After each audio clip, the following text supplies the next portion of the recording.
I can remember when I was a kid, for a start, us clearing the land of native vegetation. I can remember we've got a paddock called the tree paddock where we went out, and I remember the bulldozers coming in and clearing it for potatoes. We pretty much bought the farm growing potatoes here over 30 or 40 years, but in the process there was a lot of soil erosion. We contaminated the soil with dieldrin, which is a pesticide. We drained every swamp. We were running stock in the swamps. We planted tall wheat grass on the low country to make it more productive for cattle. We really did some damage while we paid for the farm. I wanted to get the cattle out of the creeks always, but didn't have enough money to do it. And then CMA came along and gave me the opportunity to fence off the creeks and to provide me with some money to maintain those creeks, to rehabilitate them, to keep the weeds out of them, and to fence them so that the stock didn't go in there and pug them up. Fencing off the creeks and blocking up the drains that drained those creeks was the first step to undoing that damage.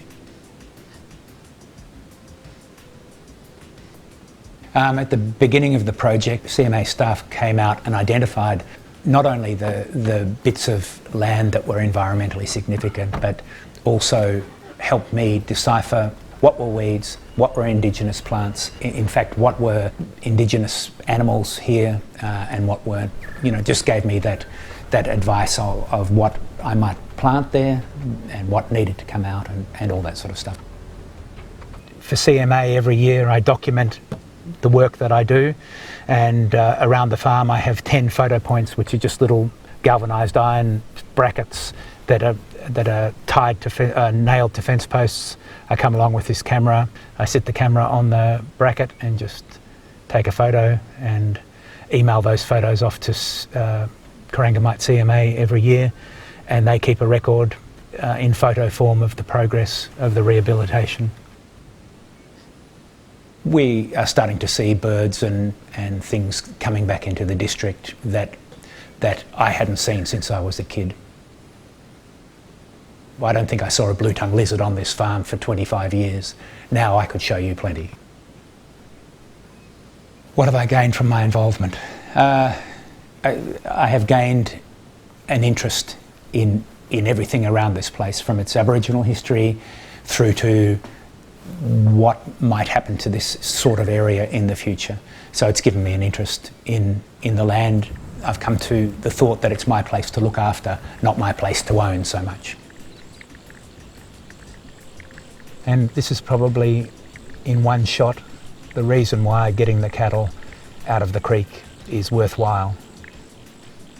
White ibis, starlings, lapwing, banded stilt, teal, black duck, swallows, wagtail, swan. A lot of the birds we have down on the lake here and in the creeks here come from Japan or from part of Russia. And Ramsar is a treaty that protects the places that they go to, and they're under serious threat, especially in Asia, as they develop the wetlands there.